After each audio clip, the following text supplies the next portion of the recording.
Thank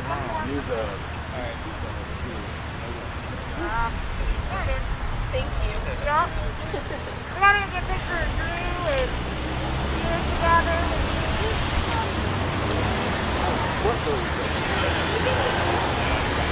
Yeah, you're fine. I've got it. You saw in Ferguson? No, I'm glad for that. Are you suggesting, have a protest similar to that? Where you do see people getting arrested, or what's your feeling on keeping it, I guess, out here versus inside the stores? So I'm in support of whatever sacrifices people are willing to make to get the message out, to get justice for these people. I think that'll do it then for me. Is there anything else you want to add? Anything you think is important to mention that we haven't talked about? Not necessarily. I guess we're a bunch of people with a lot of different opinions. And ultimately, what we can agree on is that we need to have accountability, and that's all we're doing. I think that'll do it then. Thank you so much for your time. I appreciate it. On doing a protest out here, and we noticed a big difference when there's armed protesters and when there's unarmed protesters. Virgil from the Greene County Herald, the one time he was not carrying a firearm at a protest, as a journalist, as a legally armed journalist, the one time he was not carrying, they arrested him for filming them. He didn't break any laws. He was not told to leave by the mall. He was not part of the protest. He was actually there as a news reporter, just like you. The police at the die-in here and at the die-in over across at the mall have been being very brutal. They threatened to arrest my 14-year-old son for filming them. He was there with his with me as a journalist as well at the time. I was not participating in the die-in. I didn't defy any police orders. I didn't defy any mall orders. I got specific permission from the mall security to re-enter the mall and go shopping. They gave me that permission. The police didn't care, even though that's private property. They decided that they would make up the rules, they would make up the laws. It didn't matter that it was private property, that we had been given permission to stay there and re-enter through another entrance, and that only that entrance had been closed. The mall had not been closed. Protesters were not told to leave the premises by the mall and not re-enter if they wanted to shop. They were told, in fact, that they could, but that didn't matter. The officers had threatened a woman in a wheelchair. They had pushed my 9-year-old son. They had pushed a retired UD law professor down. I was right next to her when that happened. We could not get out of the mall because of the way the police came at everybody with force, not just telling people to move, but physically, illegally pushing people. And it basically, there were shoppers getting caught up in there. They grabbed one woman with the stroller and grabbed her arm and told her that they were arresting her. She said, "I'm here to shop." So this prompted a lot of us to come out and, exercise our Second Amendment right, and in conjunction with our First Amendment constitutional right. Because as I noted, when Virgil from the Greene County Herald was unarmed the one time that he came out as a member of the press, unarmed, his First Amendment constitutional right was violated because he was not exercising his Second Amendment constitutional right. And that's what we're trying to emphasize right here. And they want to see you on site or YouTube, what can they go to? Well, you'll see a lot of videos of all this coverage on the Greene County Herald, on countercurrentnews.com, on Alternative Media Syndicate, and sometimes there's coverage from the anti-media as well. So those are the main sites. Countercurrent News has the most news, the most coverage on all of this. Greene County Herald has editorial write-ups on this from Virgil. The police were scoffing at the idea that he was a journalist. They threatened to arrest a reporter from Channel 2 News. Channel 2 aired that. They have that on their website. You can hear the officers threatening to arrest her. Basically what we've got is the police no longer interested in enforcing the law. They're supposed to be law enforcement officers. They're enforcing respect for them as law enforcement officers. And if you don't show them that respect, regardless of whether or not you're breaking the law, they're going to arrest you. They're going to push you down. They're going to threaten to arrest a 14-year-old. They're going to do all sorts of illegal things because it's not about the law. It's not that we're anti-law enforcement. We're anti-rogue cop. We're anti-cops making up the law.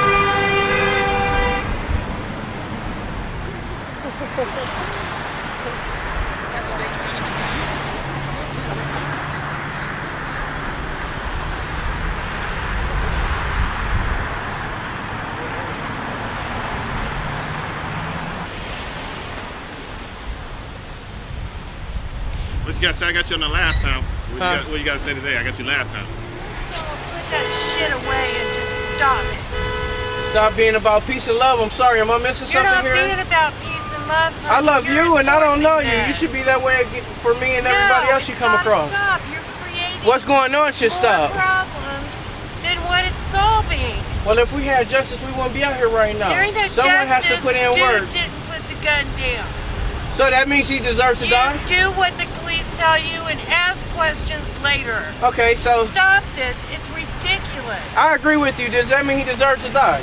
He didn't deserve to die, but So he what's your should've put the argument? gun I'm here for down. peace, ma'am. I love you. That's all. I love you too. Well, then let's act that He way. should've put That's the gun wonderful. down. Me and you should continue on and love each other and everyone else out here. Leave people alone. Let it go. We have to raise an awareness some kind of way, It's done, sweetie. and it's over. We're No, it's all not. aware. If it was over, it would have happened like You're 400 years keeping it ago, going, right? dude. I'm not keeping it Let going. it I'm go. keeping something else stronger than that going. I love you. You have a Let good it one. go. Just remember, all lives matter, especially us black folks. How you doing, sweetie?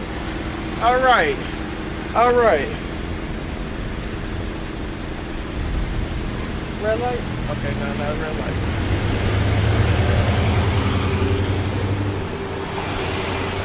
But you asked me if I had something to say. I always have plenty of things to say. One of the things that I would like to say is that we've let a lot of time go. We had a huge gap between one of our strongest leaders in the past. I don't care if you mention Denmark Vesey, Martin Luther King, Malcolm X. Up until now, we haven't had a strong presence to lead the forefront with us brothers and sisters. And it's wonderful now that everybody's deciding to wake up. And we can't sleep now. We would have more progress if we hadn't took a sudden halt.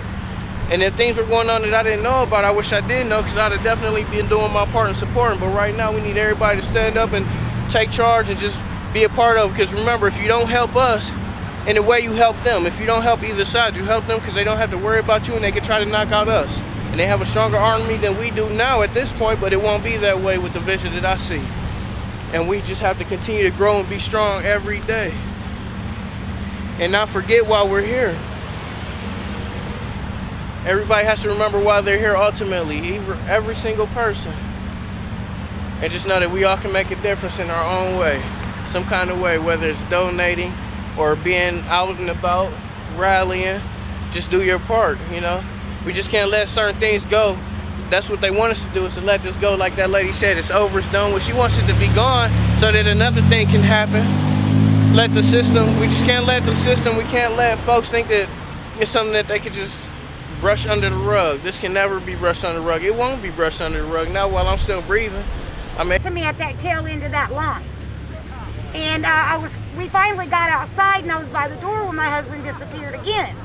Well, when I heard these cops throwing, different slang, I said, okay, I'm gonna get my camera out, or my camera phone. So I got my camera phone out, and I just started recording. That's when I got the cops saying, they're all fair game. Meaning arrest anyone, don't care, you know what I mean? You're not supposed to do that as a cop. I was arrested at the mall, yes. Ask about Let me turn this down a little bit. Yeah, so a couple of days ago we were here at the mall. I was there not as a protester. Today I'm here as a protester. At the mall I was there as a journalist, clearly differentiating myself. I had my press credentials on and so on. And as we were walking out, it's interesting. Cops actually started making arrests as people were leaving.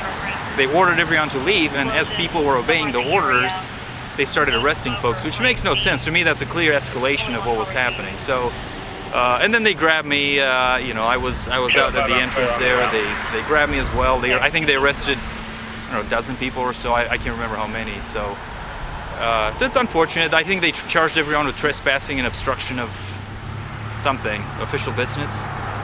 But here we are again, and we're armed. So so far I haven't seen any cops, and we'll see what happens. So we'll see. I wish more people would be here, but it is what it is.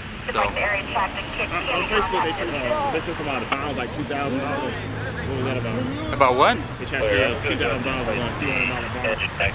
I don't know. I think the bond for everyone, if you live in Greene County, is lower. If you're out of county, it may be $20 or so higher. The bond for everyone is $1,500, but they allow, if you're a non-violent offender, I think they allow you to pay 10% of it to get out of jail. So I think it was like $155 or something like that. So someone bailed me out. I don't know who, but I appreciate it. The week before the protest at Walmart, so my friends got arrested. I bailed them out. So it's kind of like pay it forward thing, right? Pay it forward with bail money. So. Someone's got to get me next. Yeah, I'll get you out. No worries. That's why I was there showing up, because I know the way they were talking. I'm like, it's just a matter of time. They told me. They said that to me when I said, here, let me take this off, because first of all. Whoops, can you grab that, Elijah? Or somebody? And I was right next to the Channel 2 news lady, right? They told her to leave. They're like, get out of here. And she said, I'm not part of the protest. I told them the exact same thing. And they yelled at her, told her to get out. She's going to be arrested. I said, she's a member of the media. This is all on video. Yeah. Countercurrent News has put this up. You can find video of it. They're Creative Commons license. You just link back to them. You could share it. Share it on your webpage. Copy. Just link back. And they said, get out or you're going to be arrested. I said, you're going to arrest a member of the media? And they looked at her like, you're a member of the media? She goes, yeah, I'm a member of the media. And they said, they just kind of backed off, and they looked at me, they said, get out. I said, I'm a member of the media too. Yeah, you just don't look like it. Yeah, I was there, and she was... Grab it, go ahead, go for it. She was kind of incognito as well. She just had her cell phone and didn't have a big, and they think, unless somebody has a giant camera, it's not real media, but more and more, as you no doubt know, journalists are coming in with, iPhones and stuff like that, and getting stuff that you can't get another way. And when I identified myself as a member of the media, the officer said on camera, you're next. Yeah. Specifically in response to me identifying myself as a member of the media. Yeah, the same thing happened to me. I was, what they did, they squeezed everyone. They trapped everyone. Were you there? You were there, weren't you? No? They trapped everyone in this entrance, like a hallway where the mall's entrance is. And they trapped protesters, media, and shoppers. There were random people that just were walking in the mall to shop. That's what I was telling them. They trapped everyone there, yeah. And I told them, I said, guys, I need to get out of here because I'm not a protester. I don't want to get arrested. And the cop's response was, I don't care. Yeah.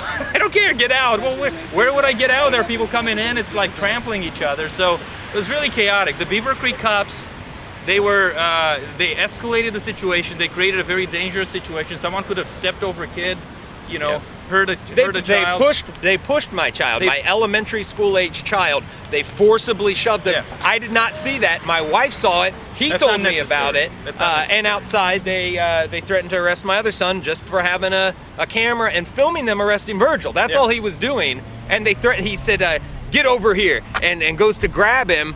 And I let him know he was going to have a serious problem if he thought he was going to arrest a 14-year-old who was not breaking the law. When police officers arrest somebody for not breaking the law, they are breaking the law. Right. That's a crime. They don't get to just arrest people. And when I talked to the dispatcher, I called her immediately. I called to report a crime. She said, well, if they arrest somebody and they weren't really breaking the law, it'll get sorted out. After you post bail and after you spend several $1,000s to defend yourself. After my 14-year-old son's been traumatized by being put in a cage by some psychopath. Right. Then it'll all get sorted out. No, it's not happening. It's not happening. It won't happen today because we're here armed. We're prepared to defend ourselves. I am. I can only speak for myself. So if anyone is going to aggress against us, we'll see what happens. So, this is the way the First Amendment and the Second Amendment